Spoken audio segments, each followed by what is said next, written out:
Welcome Welcome to Shade to in the Shady in the City. City.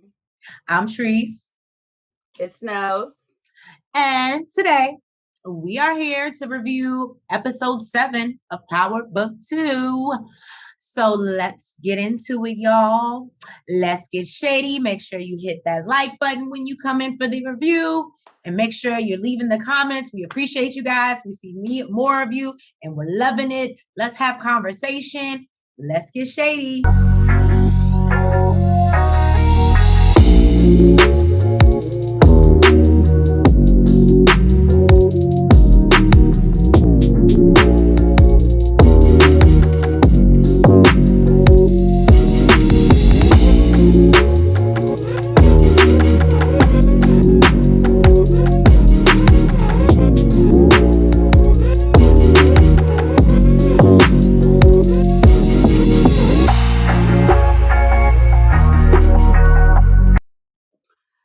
So we start off this episode crazy, which doesn't shock me, It is power. It It is. is 50. I mean, so Lorenzo takes Drew, on one of his escapades, I'll I was say. gonna say Um, runs, or what do you call it? he's trying to get him ready for the game. He feels Okay. like he's ready. He's trying to get him ready for the game. He takes him to take somebody out so that you know, he can be top dog. In the midst of this, apparently, he walks in on him, dude fucking a girl, shoots the dude in the head. I think he was trying to hold the girlfriend hostage. The girl he was just fucking, he was like holding her in front of him as like a shield. Lorenzo gets around that and shoots the dude. Drew, with his little sweet little sensitive ass, he's like, you didn't see nothing. And Drew's under the impression that they're about to leave. Mm-mm. Lorenzo was like, you got this, to his homeboy. And they shoot the lady too. Drew was like, that was not the plan. That was not the plan. So his dad is letting him know, look, we can't have no loose ends. Basically, can't have no witnesses. We can't have no loose ends. Then we move on to the next scene. Monet looks like she's in her bar. And Evelyn walks in. We haven't seen Evelyn before, but apparently she is Frank's wife. And if y'all remember Frank is who surprised the family. He came home early, he surprised the family, and came to see Monet. And Oh Monet felt like yeah. Monet, everybody felt like he was snitching. So, they took his ass out. Evelyn was like, the I last time I saw my Frank, he was coming to surprise y'all. Monet's like, well, I don't know shit about it. I don't know shit about it. She's like, what sucks basically is that, my kids, I would hate to have my kids grow up without their father. And Monet is this thing, she is cold as fuck. She is cold as ice. She was like, that's the game. Cold blooded. She's like, that's the game. You already know what you signed up for. And like that. Hands her a stack of cash. Basically, look, I feel like to me that was like you admitting. When she said to heal your family. I said, well, damn. I said, now, Evelyn took the money would just put the family back together. Evelyn just, she took the money, of course. But she was like, tell Lorenzo to be careful out there. See, Tariq meet up with Saxon Davis, and basically he's asking him, well, basically this feels like a setup. Who would want to set you up? And of course, Tariq is like, I don't know, even though we all know that he knows. And Sax calls him on it, as Sax does. And he's like, come on, man. Why would you let that person go? They're clearly have it out for you. And He's like, Tariq, street code. He's just like, I don't know nothing. So basically, Davis has to explain to Saxe that it is street code. And unfortunately, Tariq may know, but very well cannot say anything because he can't say anything. That might be his life. And Sachs doesn't understand that. Obviously, being a prosecutor, they put witnesses on the stand and then they be dead the next day and stuff like that. They don't be caring about that.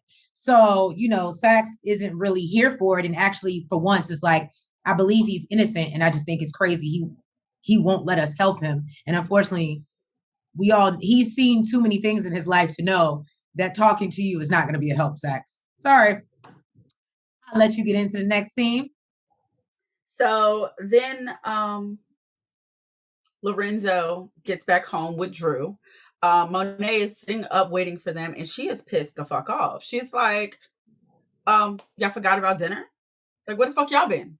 Because it's hot on the stove, ready. And yeah, so Lorenzo was like, oh, we had some business to handle. So what kind of business? Everybody get hush hush. Everybody get quiet.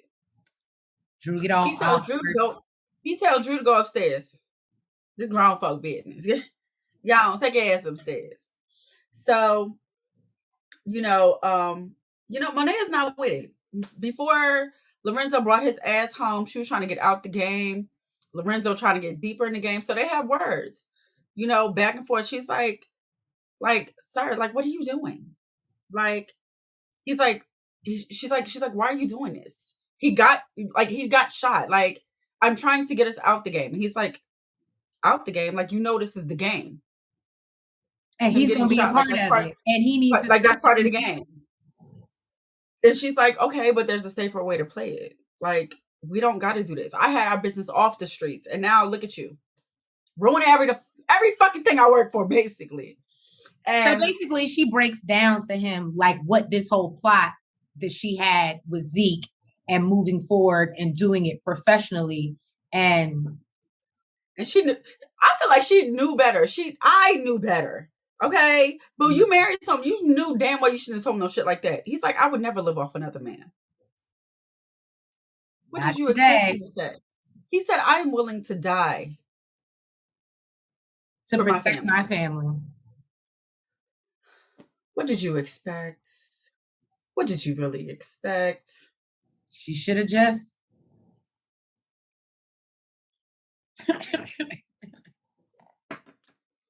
Exactly. She should have just exactly. So, Brayden and Tyreek are in their room, and if you remember, Tyreek got the his photo album, his family's photo album, because he said that he needed it for help. So Brayden is like, how is this supposed to help you? And Tyreek is flipping through the pages, and he's like, here, this will help me. Mm-hmm. And Brayden is like in a little frenzy. He's like, no, absolutely not. Because it'll hurt my dad. Mm-hmm. And apparently, so we are now on the scene where he is telling Tate about the photo that he's seen, and he's like, it's blackface. Blackface, and it's OJ, and they got a Nicole and Nicole in a headlock. So the reason why, apparently the reason why it would hurt Brayden's dad is because Brayden's dad is the Nicole in the headlock, and Sweeney is OJ, and he is in blackface. So at this point, Tyreek is trying to negotiate with Tate. He's like, all right, I can get you the photo. By the time it just can't hurt any of the Westons. I cannot I don't want the Westons involved. So he explains about Nicole and everything. And Tate is like, they ain't got shit to do with me. You are on trial for murder. And I am your only hope at getting your sister back. I don't give a fuck what happens. Right? Who is collateral damage in the process? And I mean, I hate to say it, I y'all know I love Tate anyway, but I hate to say it, I'm with him. Who, sir? Your concern is getting your sister back. I understand you don't want to hurt your friend in the process, but guess what? Your friend hurt you, and that's a reason why you don't have her. So at this point, bruh, it is what it is. What was it? I hope it is what it is. I think Tyreek seen it the same way after, Tate let his ass have it. So he's like, all right, man, I'll get you the picture. Mm-hmm. He ain't got no choice. So, Yeah. So we see Tariq, and he's back in class to the shock of Horrid Dad. Care Dad. What you call her? Horrid Dad. Jesus Christ. So, she's like, oh my gosh, how did he get in here?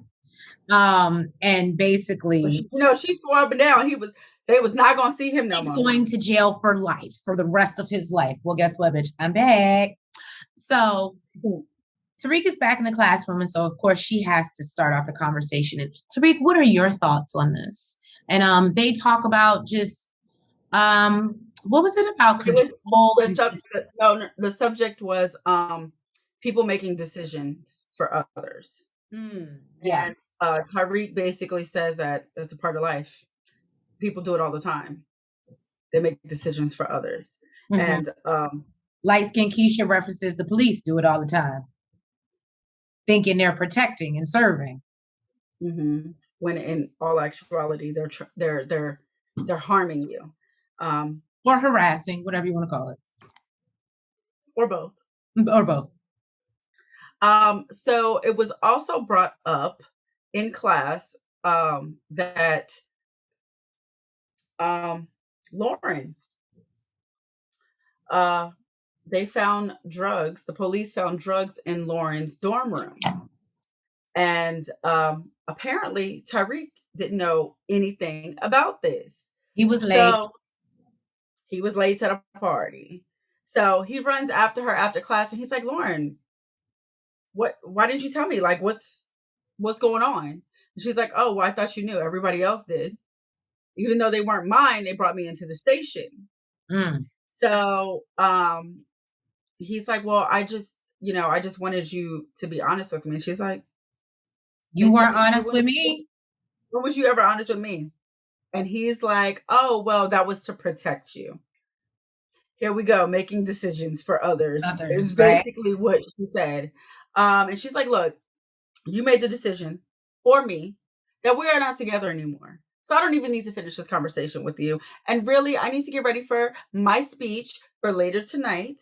And I really shouldn't even be seen with your ass. So nigga, fuck off. Well, I think she said she had to get ready for her speech for the memorial dinner. So being that it was a memorial, it wasn't appropriate for her to even be seen with Tariq. So that makes sense. And she was big mad, but All right, y'all. We see Miss Paula. I don't know if y'all remember Paula. Paula used to work with Davis. They had a very tumultuous work relationship. It ended that way. Oh, it ended tumultuous. But basically, yeah, he is obviously googly eyed and very happy to see her. And she's like, what do you want? Yeah, it looks like they were meeting up for my time is money, sir. What do you want? It seemed like they was meeting for drinks or lunch or something. They were meeting up, and when he walks in, he slides his little ring off his finger. He trying to get that old thing back. Okay. And like yes, which is stupid because it's not like she don't know he married. Maybe he's hoping that she thinks that now he's divorced. Who knows? Who knows? Anyways, yes, he comes up to her and he's like, you look very beautiful. And she's like, what do you want? So he's like, okay, well, we'll get right to it. After ordering his drink and apparently maybe her favorite drink, he wants to show her that he remembers, I guess. And so he gets into it and he's like, it's been brought to my attention. Tariq told me that you are really actually his alibi because he was with you in Rockefeller Center at the time that the murder happened. And she said, you know what? I actually thought about that and I looked into it, and he still had enough time to make it to go kill that cop. And she Yep. also says, and I don't even know why we're doing this anyway, because you know that you can't use me as a witness. What do you want me to say? That I was showing him the video that was that was illegally obtained by you of him. Oh, I'm sorry, not obtained by him, obtained by Paid by Sachs. tax. Yep. Sachs, confessing to killing his father. Not a good look. Not a good look. Yeah, so basically, she basically just put Davis in his motherfucking place. Um, and he's just like, well, I just want to let you know that I forgive you for, going behind my back and And I think speaking that with we should him have some about that. closure and we should And enjoy he's this like, here, drink. and he grabs the drink, gives her drink, and she picks that motherfucker up. I ain't about to do what she did with my drink. I was gonna say And, we don't waste no no, patience around here. but she spilled it right on his damn shoes, and she tells him, Put your "Put your ring ring back back on." on. Epic, epic. That motherfucker They turned need to around and make that they need to make that a gift. look, Put your ring back he on. turned around and said, "That's a bad bitch right there." And yes, the fuck she was. Yes, Yes, the was. fuck she was. Go ahead, Paula. She said, I ain't about to be nobody's side bitch for life. You got me fucked up. So then we move on to the next scene. Sax and Davis are in Davis's office, and Tyreek comes in. He seems like, it's a little emergency, or he's, rushing in. And Davis is basically telling him, that alibi that you had is not going to hold up. She is not a friendly. He didn't want to say what happened with the video, that it was, that there's a video that was illegally obtained by Sachs, and, Yeah, whatever. just want to So tell the he's like, yeah, it ain't going to work. She can't get up on the stand. So what else were you doing that night? What else can be your alibi? And he's like, oh, well, I was with my grandmother and my sister. Sax is like, oh, the grandmother that you called a drunk in the courtroom Yeah, and that's basically probably not gonna work. discredited. That ain't gonna work. So they're like, well, Davis is like, oh yeah, well, we can use your sister. And Sax and Tyreek are like, yeah, no, I don't want to use my sister. Sax is like, yeah, we can't really use a 9-year-old. He's like, sir, do you want to do jail time or not? And which one is the better situation for your sister? And what's so crazy, that being his supposed whole motivation, right, for doing everything that he's been doing lately.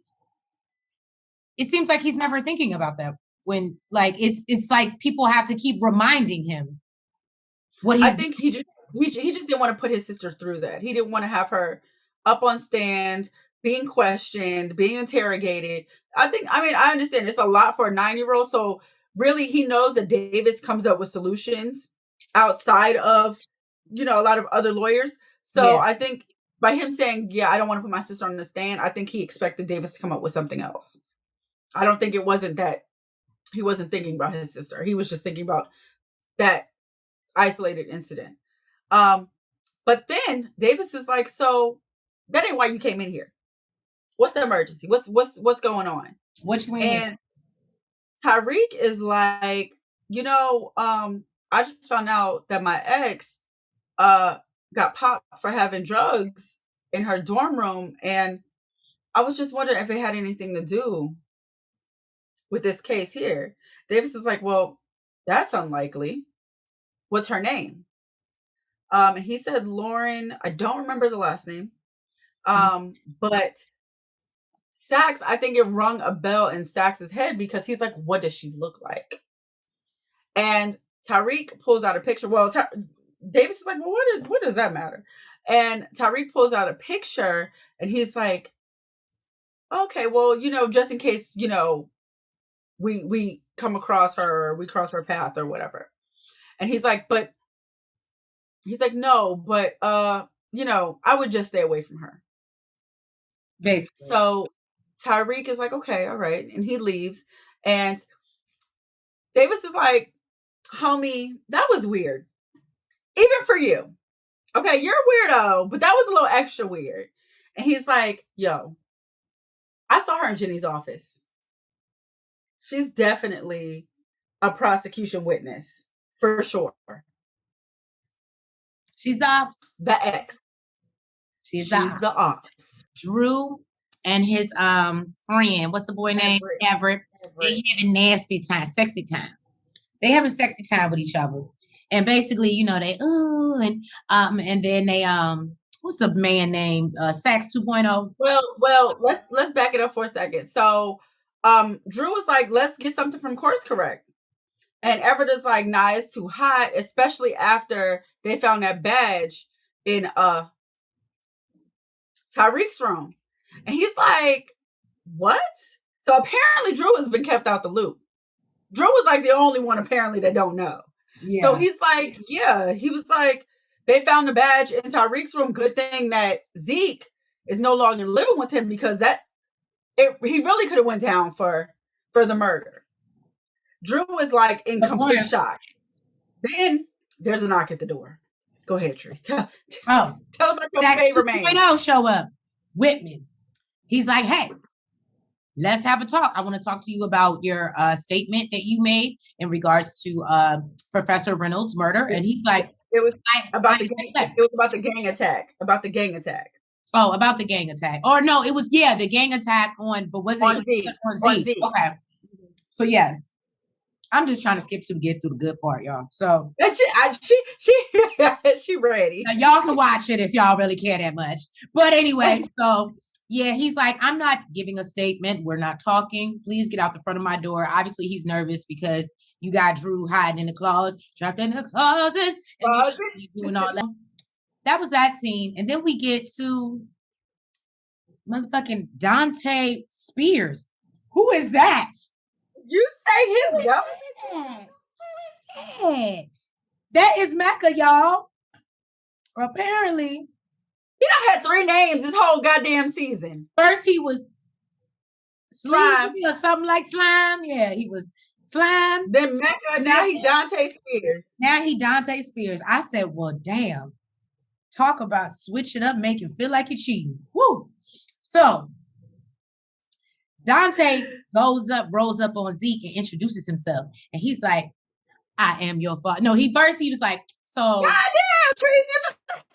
I'm sorry, because it was okay. So he's like, we know we all been waiting for this. He's like, hey, you want to play a little one-on-one? And he's like, nah, homie, I'm good. He was like, your feet. They're like, one is a half a size bigger than the other, right? And he's like, yeah, how the fuck you know that? He like, oh, it runs in our family. Zeke is like, our family. Who family? He hit him. He sounded like what's the name? Linda. Aunt what was it, Aunt Linda or from Portia? That ain't my family. That ain't my family. Like, what family? He's like Aunt Liz. That's what I'm gonna say. He's like Zeke, I am your father. Your father. Zeke is like, nah, homie, you got the wrong dude. Get the fuck away from me. And then he's like, if you don't believe me, look at this arm. Look at the tattoo. The tattoo. Did you ever think about how you got your name? It came from the book of Ezekiel. I had this since I was 16. Go ask your mom about it. Hear me out, right? I will say, I'm totally here for Zeke being freaked the fuck out. Because if Zeke was aware of his surroundings, he would have realized that this crazy man was sitting in his car watching him for days. Now you show up with the motherfucking book of Ezekiel on your arm. You could either really be my daddy or you really on some stalker shit and you went and got a tattoo because that's how deep like stalker shit you are into. And or you could be just like the rest of the world who gets fucking scriptures put on their goddamn body. That part. So back at the house, Diana and Monet. I don't know. They've been having it out lately. Monet ain't feeling Diana. Diana really don't give a fuck. And she's like rushing. Diana need to get knocked What? upside her head. That's maybe why I can't have a daughter. Because I don't care how grown you get. We would probably be like fighting, like real life fighting.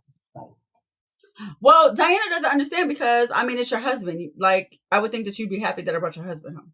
I did what I had to do to bring your husband home. And really, you contacted these people to get your nephew off, but you didn't think to contact them to get your husband off. maybe look, So I mean, I understand both sides. I mean, if I wanted to, I'd be mad too. it's the difference. But as Diana, it's like this is your husband. He's been gone for this long. Why are you not happy that I took the Daddy's initiative and he home. exactly. So Monet is like rushing around the house. Diana is like, "What's going on? Like, why are you rushing?" Like, she's like, "Oh, I got a meeting with Zeke's agent." In the midst of that, Monet gets the text. And now that we know Mecca's real name is Dante, on the text it says D. We need to talk to him, Nay. And Diana is looking at the text. She read it, but she's like, who the fuck is this? And what the fuck are y'all talking about? Mm-hmm. So we know this is Dante texting her, and we know exactly what the fuck he wants to talk about to Monet. About their son Okay. together. So then next scene, I know Trace wants to talk about this because it's her boo thing. Tate, to go on and talk about So no. So Tate. we see, Tate come through to see. No, here's the best part. I'm not even excited about the Tate. Excuse me. I'm excited about Horry Bag actually listening to the playback on the tapes and what Lauren picked up. And basically, you hear light skinned Keisha having a conversation, I believe, with the other roommate and talking about how Horry Dad was a thought and she for everybody.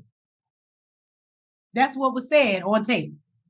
And so as Carrie Dad is listening to it, basically, oh boy, Tate walks in her office and he's like, I realized I didn't get an invitation to Jabari's memorial. And she's just like, oh, well, I just didn't think that would be. I think it's for limited capacity. They're probably keeping it for the people who actually knew him with her little smart ass mouth. Yeah, she Then did. Dean Wong walks in. Oh, I'm glad that you remember. How you get that? You must look at you. Look at you. Go ahead, girl. Because I damn sure didn't get his name. I was gonna say some man walks in the office. He walks in and he's like, Tate, can I have a minute with Carrie Dad? And he basically tells Carrie, look, I don't think you should speak tonight. I don't think you should address them because with all the rumors circulating, basically it's not a good look. Tate busts his ass back up in there. His opportunist ass, like he do. His opportunist ass. And he's like, this has sexism written all over it. And, I don't think that we should be shaming her for rumors. If anything, we should be standing behind her. And Dean Wong is like, yeah, you're right, Professor Tate. You're right. Okay. Yeah, all right. Come speak, do whatever the fuck you want to do. And Tate's like, you can bring a +1, right? Oh, because you need me. Yes. So, bitch, I need to be there, basically. I just love how my baby thinks. It's just so strategic. I love it.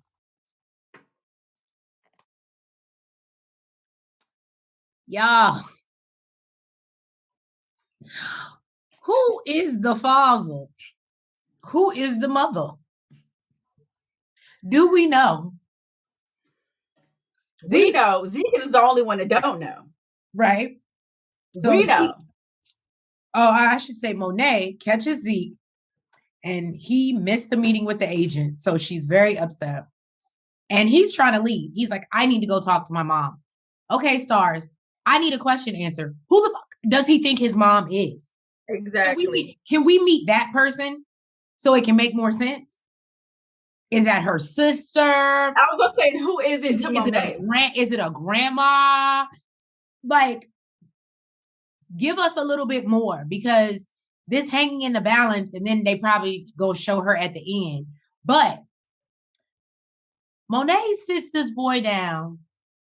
Happy belated birthday, by the way, Mary J. I think she's like 50 something, 51. I don't know, but she's still doing her dance, her bop that, her diddy bop. That's what we call it, doing her diddy bop.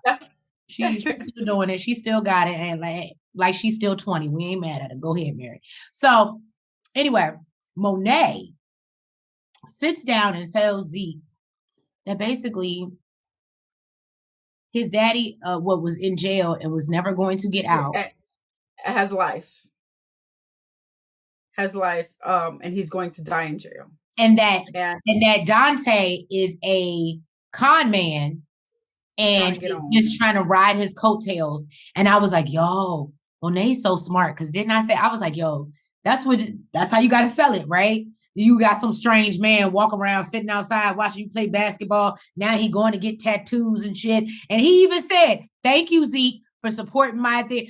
What about the tattoo? But he had this tattoo. I said, see? That's my point. Like, hello, this is what you thought of? I was like, Zeke, really? Which no ass. The fuck? We basically see Monet head over across town to cuss Dante out, tell him he is not a part of Zeke's life. He is not to reach out to him. She does not think he is good for the situation. And that, by the way, they were both 16 when this child was conceived, and he got arrested, left her by herself. And I'm sure that's why I said there has to be something like either she gave it to an older sister or, her grandmother, there was a belief basically. And I guess that's why she grew up like the auntie. So maybe she had an older sister or something that we haven't found out about yet. But she basically just lets Mecca, Dante, whoever he wanted. What I think was hilarious is, Mecca wanted to be with her so bad, and he's like, oh, well, I'll do this and that for you. And then, Mary's like, don't fuck this up because, he's got these agents and, we're trying to get him in the league. And he's like, is he just like your retirement plan? Mary looked like she wanted to hit this nigga. She's like, nigga, don't fuck with me. Don't fuck. I've been there, nigga. I love this nigga more than you will ever understand. I'm his mama. Okay. This nigga said, well, let him know that. And while you at it, let him know that I'm his motherfucking dad. Miss Washington meets up with Tariq, and she's basically like, look, you told me your dad was a monster. He's like, look, I need your help. I'm sorry, let me backtrack. He's like, I need your help. Davis wants my little sister to take the stand. And she's like, lie for you. And he's like, basically, he didn't confess, but he's just like, I just feel like it's too much for her and she's been through enough. And she's like, well, you came and told me your dad was a monster. And yet, when your father was, yeah, I'm judging.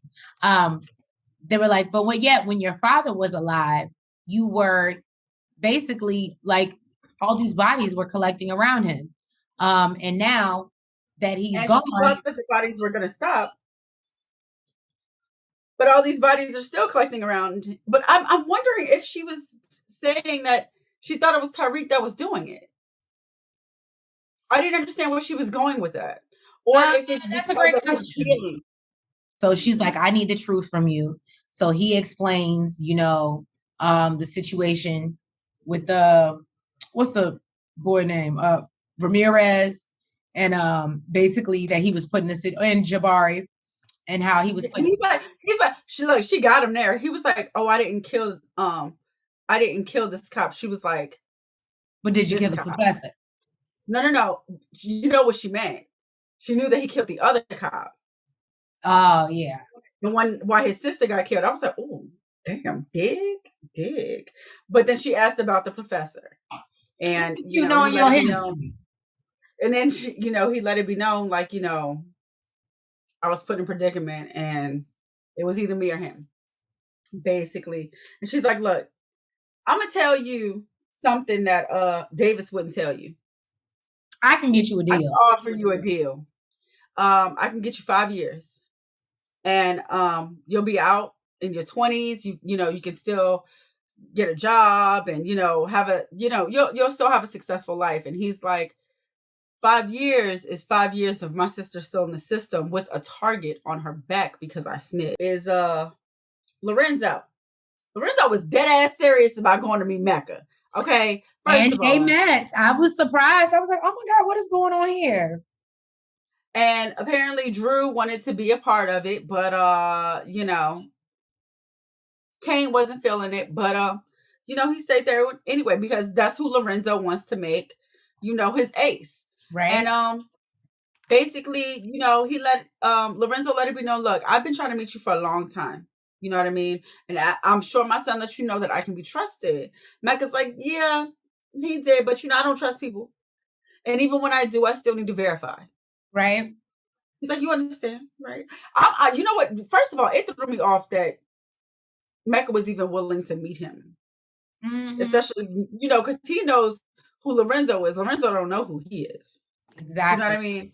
But I think he basically, wanted to see the I mean, even though he knows, I think he wanted to see competition like in front of him, like, okay, like size him up. You know what I mean? you think that's what it was? He's a very manipulative person, absolutely. The same way he's helped Kane in controlling Brady and I'm sorry, Braden and the whole Tyreek situation. Absolutely. Mecca is strategic. So for him getting closer to him and finding out how he moves, he can better figure out how he can even work Monet based off his relationship because that's just how his mind works. My boo Tate rolled up to the memorial dinner. Rest in peace. I think she's proud of him in this scene, y'all. I am. Rest in peace to my boy. What's his name? Jabbery. Because that's exactly how they pronounce his name. So disrespectful. I was like, who is she talking about? So Rest in peace, who? They at the man's dinner don't even know his damn name. And even Braden's dad admitted he was only there because he was on the alumni. He really didn't give a damn either. The privilege of it all. So basically, Tate rolls up to Mr. Weston and he's like, oh yeah, how you doing? And it's all niceties exchange up until he's like, oh, by the way, I'm just letting you know that there's some things coming out about your boy Sweetie. And he's like, and so before the shit, he's like, yes, what? Me and Sweeney go way back. And he's like, yeah, so before shit hits the fan, he's like, I think that you might want to encourage him to just step down. And so he's like, well, why would I do that? And he's like, I don't take very, lightly to blackmail. And he's like, but you do blackface, don't you?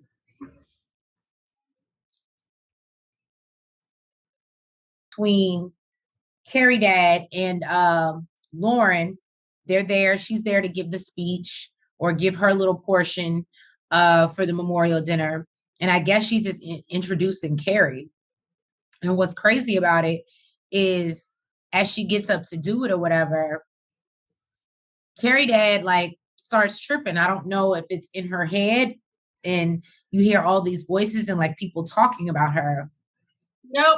Nope, it wasn't in her head because even Light Skin Keisha said something. Carrie Dad said something like, yeah, he had a big heart. And she was like, is his heart in his pants? But a lot of the people in the audience were talking about Carrie Dad, like Dean Wong said was going to happen because of the rumors. They're like, did you hear about what she did? And she was Professor Anna's student. Let me say something. These people were clearly not whispering because Carrie Dad heard it. She heard it all. Carrie Dad runs off and she's like, I can't do this. And as she runs off and she runs to her office and she's like, my career is over. And Tate walks in to comfort her. When I told y'all last episode how Tate already felt about her, he don't want to be at this damn school. It ain't like she giving him some. Some got to give. Some got to give. So basically, Carrie, she's like, don't tell me that everything's going to be okay. Don't tell me like they weren't talking about you. He's like, no, they were. Right, we're definitely talking. They were definitely talking about you. They was talking about you, but I need you to know that it's not over. He was like, I was here to corner an alumni. And she's like, did it work? And he's like, that's the thing about politics. The story's never over. I thought that was like the best line he could have Yeah, said at that point. I ain't gonna lie to you. I thought he was about to get some. I thought Carrie was about to be like, oh my God, spread my legs. You because know she what's so crazy? So, no shade, guys. She has a pattern. It's not like we're just picking on her because she has a pattern. so So Lauren it's thought getting spicy, y'all. It's getting spicy.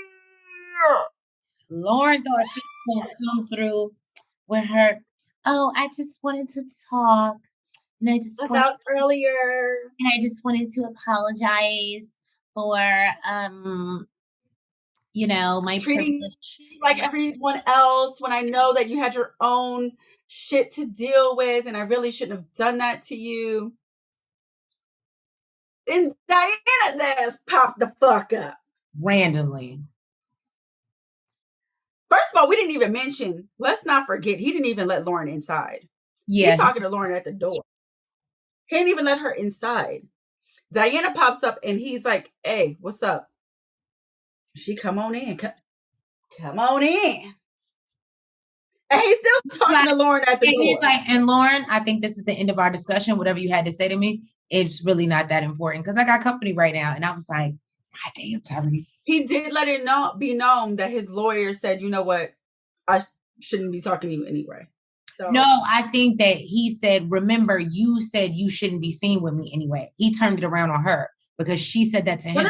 No. He said my lawyer told me not to talk to you. Oh, wow. He said my lawyer told me not to talk to you, and that's why she stood at the door like, basically, like, what the fuck do they know? Yeah, like, basically, like, what the fuck do they know? He was like, my lawyer told me I shouldn't be talking to you anyway, and close that door. So then he goes to tend to Diana. And Diana's like, Tariq, I just want to go to school. She tries to make bullshit small talk like she does. Try to get information. Talk about her family and, oh, Monet wants out. And since my dad's been home, I thought that was going to change shit. I thought it was going to make shit better. It tore us apart. And he's like, look, why are you here? You need something? You want something? Let me know, because we here to have family talk, or we I'm not with the bullshit. Everybody coming to me with the bullshit. Like, I'm not dealing with that shit right now. She's like, well, I get to go to school. I'm so terrible. You know what? And y'all, I always usually have a song that pops up in my head, and I feel so terrible right now. Can't get Dirty Diana? No. Oh. It's, girl, I've been hustling a lot. Is you sucking or not?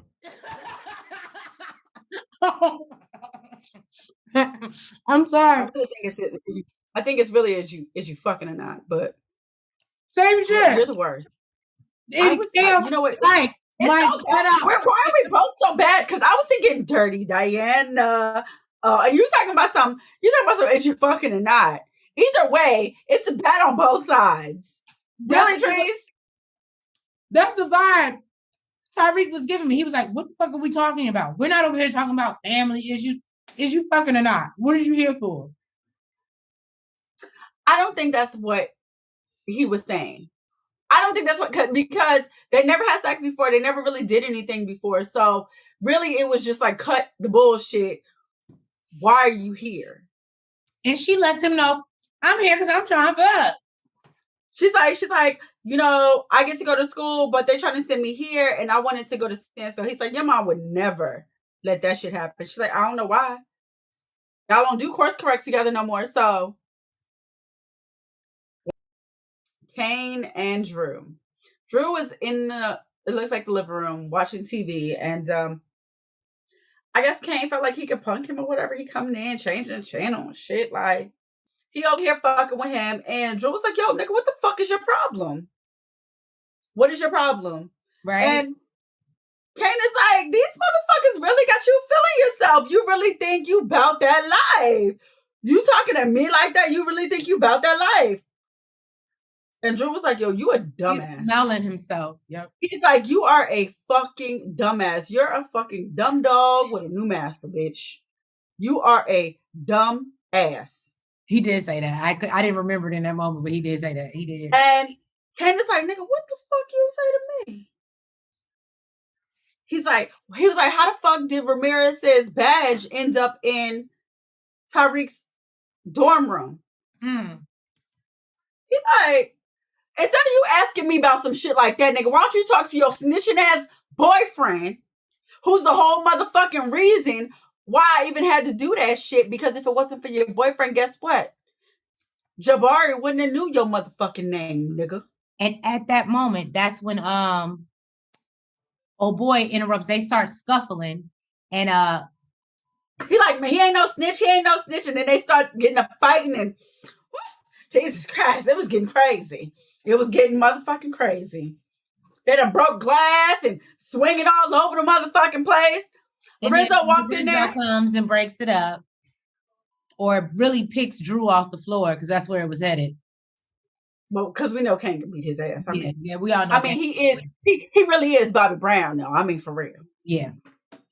I don't give a fuck. I'm always see him as Bobby Brown. Okay. Bobby! I didn't think it happened yet. I thought I was moving too far ahead. Kane talks about how, not Kane, I'm sorry, Lorenzo talks about, you need to, if this is really true, what Kane is saying, you need to check your man. You need to check your mans because as I told you, there's no loose ends. So Drew understands and realizes what that means for Everett. Now that it's out here that he's been running his mouth. So Kane lets him know, if you don't take care of it, somebody else will. And I said, oh shit. Oh, yeah. I was gonna say this is why Tariq did not want his sister to be on the stand. It's a lot. To be interrogated as an adult is a lot. It's a lot. Imagine being in a fucking relationship and your boyfriend or girlfriend asking you all these motherfucking questions. The motherfucker does it as her profession. They do it as their profession. So on a 9-year-old little girl, I completely understand why Tariq did not want his sister to be involved in this shit. So Davis is asking her questions. Was Tariq home? What did you guys do? She's like, yeah, he was home. He came home when it was light outside. We watched the Disney movie together. Basically, he stayed the night over, and Davis was great with those answers. He loved those answers. Then the prosecutor, the prosecutor, Sneaky Link. She wanted to ask some questions, and she's like, well, is that all you guys did? Oh no, Big Mama was thirsty, so we went to the store. Okay, did Tariq go with you? Liquor store. Did Tariq go with you, or did he stay at home? Oh no, he wasn't home yet. Oh, okay. Did you guys go at night, or was it still daylight? Oh, it was night. So the prosecutor is breaking down her story. She's like, well, that's not usually how sundown works. If Tariq came home when it was still light outside, how was he not home when you guys went to the store and it was dark outside? Story completely fell apart. Okay. And Tariq is like, fuck this. My sister is not doing it. She ain't getting up on the stand. I don't give a fuck. Davis is like, let's not be too hasty. He's like, no.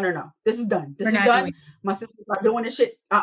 It's not motherfucking happening. So next scene. Right? Mm-hmm. This scene actually kind of pissed me off because so Kane comes to tell Monet, they meet at the bar, and he's like, look, Mecca cut us off. He gave all of our product to Lorenzo. He's got everything. So we don't have shit to work with. And she's like, you understand that if we don't get this $500K to Davis, that nigga, your name is out. Everything is done.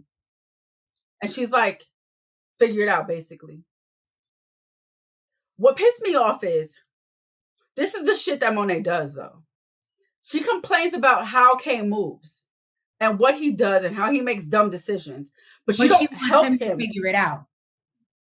You don't help him to make the decision. You don't help him come up with some type of solution. So when he does come up with a fucking solution that he thinks is a perfect fucking solution, you always have a fucking problem with it. So don't you think that if you don't like the decisions that he makes and the way he moves, that maybe you should help him come up with some solutions?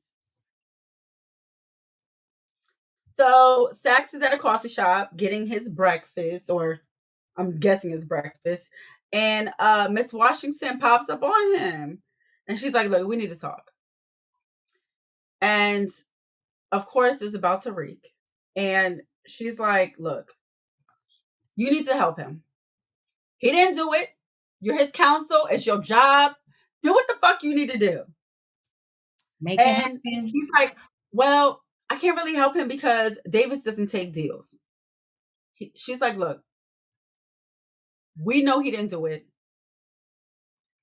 You need to do what is possible. You are his hired counsel. You need to help him." And he's like, "You know how I feel about Tariq?" And she's like, "Look,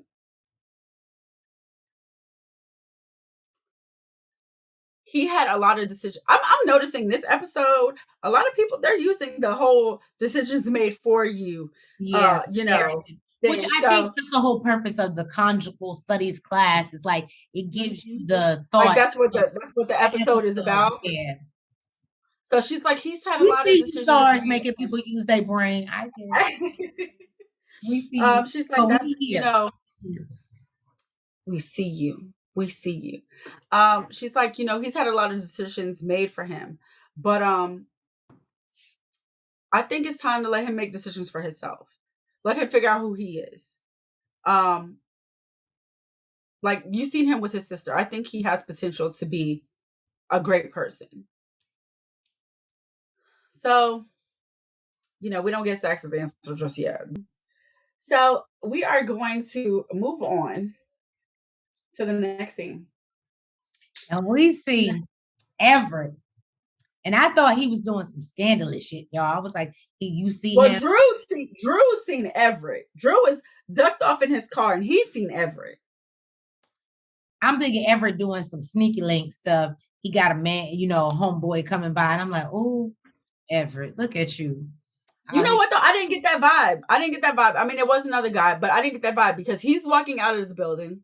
Really, he could have been. That was just my assumption, like because of the way they were so cool when they saw him. But then when he kept walking down the street, I was like, oh, okay, it's not that, because I imagine he would have stayed. But See, I would just have thought that imagine if he invited someone over, the guy would have came up to his door. I think initially when I watched it, the vibe I got was just he's walking out the building and another guy's walking in that he knows and he's dapping him up. There was no hug, there was no kiss, no nothing. Girl. So now we didn't know how Drew felt about it. You're watching it from the outside and you already being sneaky. I can see how that could be. And you already got a gun in the car. That would make me think that, oh, I really do need to pop a cap in your ass. But go ahead. So Great. when I initially watched it, I didn't think that Everett was being sneaky. Like I said, I felt like if he was doing anything, the guy could have came up to his actual door.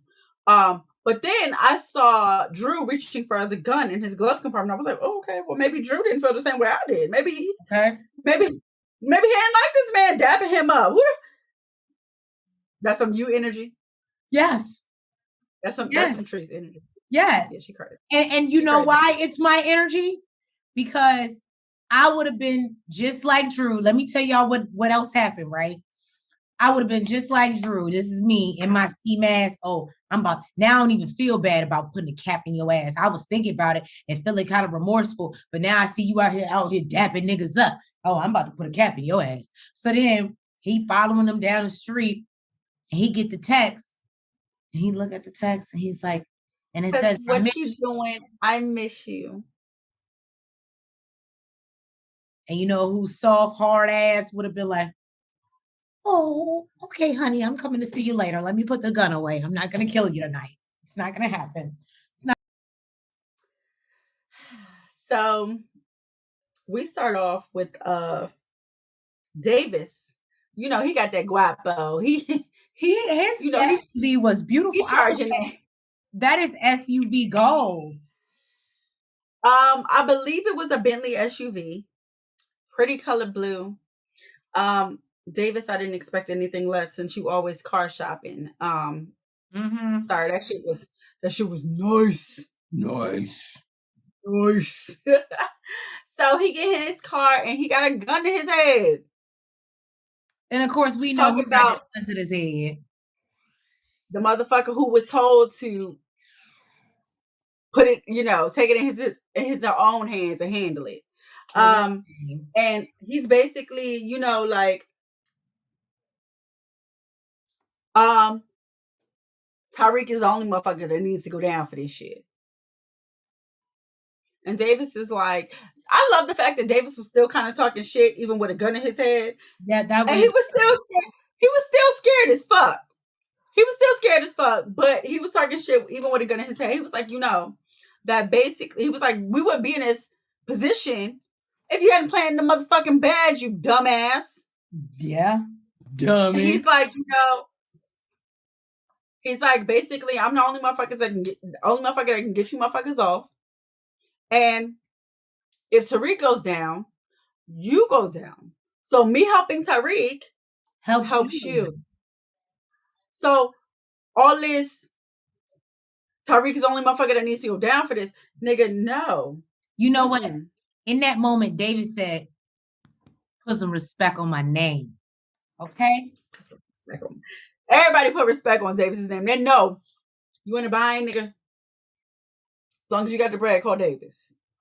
So I guess I feel like Kane said something when he was like, "Yeah, I ain't nigga," and I feel like that's what gave it away for Davis. So Davis, when Kane got out the car, Davis is like, "Tell your mother I said hi." Kane. Then Monet gets home, and Lorenzo. He had acting like Lorenzo. Lorenzo got he got the flowers out. I mean, it's just the gifts, beautiful. The gifts out. He's like, you said you was tired of wearing the same lingerie for all these years coming to see. Like, can I just say in this moment, I don't know, and I hate that men do this. They know when they about to lose their bitch. They always do this. And then they come out with the grand gesture, right? And that's exactly what Lorenzo did.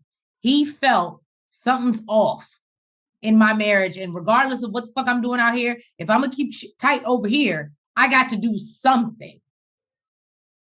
And I ain't mad at him for doing it, right? He knew he was about to lose his girl. So she's just like, oh, and he's just like, I got one question for you. You still rocking with Tariq?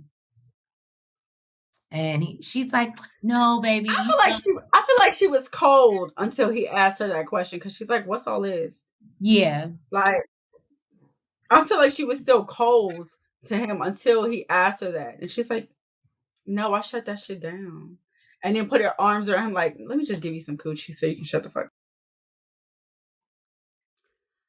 So Davis confronts Sax, which I'm not surprised, because he is pissed the fuck off that Sax went behind his back trying to offer their client a deal. Absolutely. Everybody know Davis don't do deals. Oh, and like, I'm sorry, we didn't talk about that part. How Tanika go back. Yeah. How Miss Washington kept coming back came to Tariq's dorm with the what's her name, Jennifer, the snacks. Christ, what show am I watching? Sax. Roly snacks meals. That's what I was thinking. Sax came back with his sneaky link, Jennifer, and basically said, hey, Tariq, you'll only do 5 years by the grace of this white woman. If you and Jazz will only be in foster care for a very short time, and then we'll send your grandmother to rehab, and then she will go to your grandmother while you serve your 5 years, and then you're fine and you can live life. And we can all guess how Tariq took that. Fuck off. Tariq basically said, do you honestly believe that I will be safe in jail for 5 years as a snitch, and my grandmother and my sister will be able to walk the streets safely?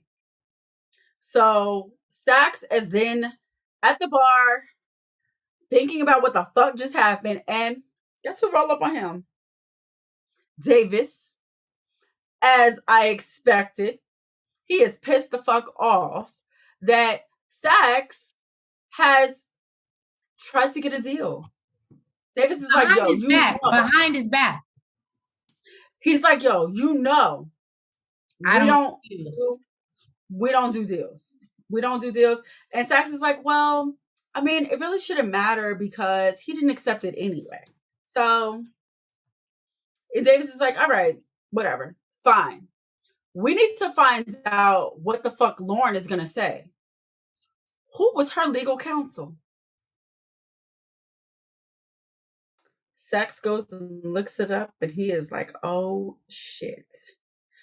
And we all know who her legal counsel was. Miss Miss Carrie Milgram. Miss Milgram. So, next scene, Kane basically tells Tyreek the same shit that his mama told him. Nigga, look, we ain't got no product. We ain't got no product. We need some money. Figure it out. And figure it out fast. Tyreek is like, what the fuck? Nigga, what the fuck you mean? Figure it out. Nigga, I got trial tomorrow. Right? And if I don't pay this motherfucker, it fucks us both. He's like, yeah, I know. Figure it out. You supposed to be the smart one, right? Do what you gotta do. There's more than one way to make money. Nigga, figure it out. The fuck? Tarek is like, nigga. What I'm blown by is Kane knows that this threatens him as well. Like Tariq can just go say fuck you and throw you under the bus. That's because Kane's plan that he came up with on his own fell through. So he has no other plan but to tell him the same shit that his mama told him. Because when his mama told him, it put fire on his ass. Right? Mm-hmm. He's hoping that it'll do the same shit to Tyreek, since his plan did not fucking work. But Tyreek is a smart one, so it's not gonna have really the same effect. I mean, he knows he needs it, but he ain't gonna do no dumb shit like Kane did. I mean, anyways, so we end this episode off with Davis going to confront Care Dad. He comes to the door. He's like, look, woman, I know you are unhinged, okay? But using a student to fuck over my client, bitch, you crazy. You are fucking crazy. I don't give a fuck what it takes, but I am getting my client off. And I'm putting your client up on the fucking stage, and I am going to rip her to fucking shreds. And Carrie's scared now. She's like, well, no, there's no need for that. You know, she doesn't have anything to. He's like, you should have thought about that shit. Before you created all this shit. So she's getting her motherfucking ass up on the stand, and I'm ripping her to fucking shreds. And it's Carrie Dad's fault. And she gotta own that shit. She gotta own it. You know what I thought was hilarious? What? His comment about, she was like, I should tell the ethics board about this. And she was like, ethics? You don't have an ethical bone in your body. He said, well, what bone haven't you had in your body? Hold bad. Hold bad. You got 4 people involved in this case that you done slept with. He was quick with it. Go and ahead, not David, to mention, if I'm not mistaken, there's some history between Hobeg and Davis too. If I'm not mistaken, it's like she for everybody. She for everybody. I get around. Thank you Thank guys you so so much. much for tuning in to another review of Power. What is it? Season 2 goes episode 7. It gets a little weird every time I go into these long ass titles. But thank you guys so much for tuning in. We so please. I just have to stop and take a minute and just say thank you guys so much for your support, leaving the comments, the likes. Please make sure you hit that like button. Comments. And make Like sure you have been doing lately, and we love it. We and we love the love it. comments. Even if you don't agree with us, we love it. We love the dialogue. That's what we're here for, Shade Squad. We're building a community, and I effing love it, guys. So please keep coming through. And like I said, make sure you follow us on all social media, especially Twitter, Facebook, Instagram, TikTok. Thank you, guys. We and hit our notification bell so that you can hit the notification know bell when we post. Absolutely. But we will see you next week for another episode of Power. And we're about to get into Sip and Shade. And then we'll have Portia and before the 90 days coming. Because that's what we do. We just keep it coming for y'all. That's what we do. So thank you guys. Love you. And we will catch you next time. Good night. Good night. Front, back, side to side. Make sure you go like and subscribe. Front, back, side to side. Make sure you go like and subscribe. Hey!